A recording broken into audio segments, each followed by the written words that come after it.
It's a massive disclosure made by not one but two Aam Aadmi Party leaders on the News Hour. AAP leaders claiming that Kiran Bedi was always a BJP sympathizer even when with the Anna movement. The big question being, if Arvind Kejriwal knew all along, why did he not protest or part ways?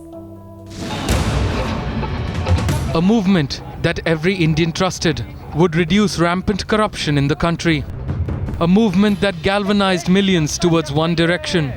But soon the movement faded, with Kejriwal parting ways and forming the Aam Aadmi Party. And now, one of the biggest and most shocking disclosures, raising questions on the credibility of the movement itself. Was India really against corruption, or was it just against one party?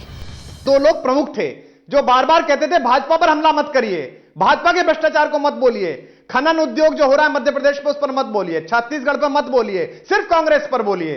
मैं बता रहा हूं, general VK Singh ji ने अन्ना हजारे जी को कहा, मैं बता रहा हूं आपके सामने, जनरल वीके सिंह जी ने अन्ना हजारे जी को कहा कि आप इसकी राजनीति में मत पड़िए, राजनीतिक पार्टी को एंडोर्स मत करिए, हम लोग आपके साथ हैं, हम आईएससी चलाएंगे। और किरण बेदी जी ने भी यही कहा।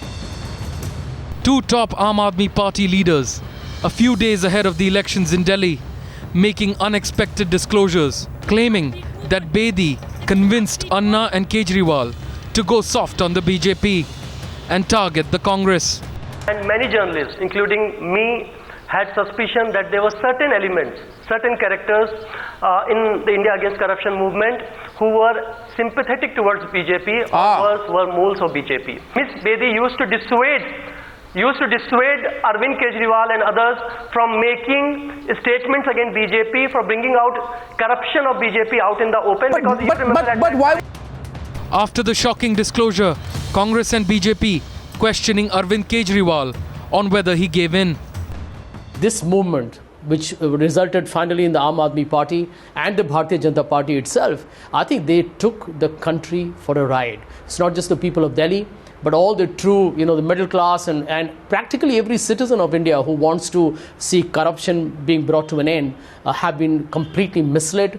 I think the movement was, bottom line, treacherous with the people of India. If all this was happening, if Kejriwal knew all this, why was Kejriwal still part of the movement? Why was not Kejriwal leaving Anna then? The disclosure catching Aam Aadmi Party on the wrong foot, with the focus on Kejriwal to come clean. He will have to clarify on whether he went soft on the BJP. And if he didn't, why didn't he part ways with Bedi back then? Bureau Report, Times Now.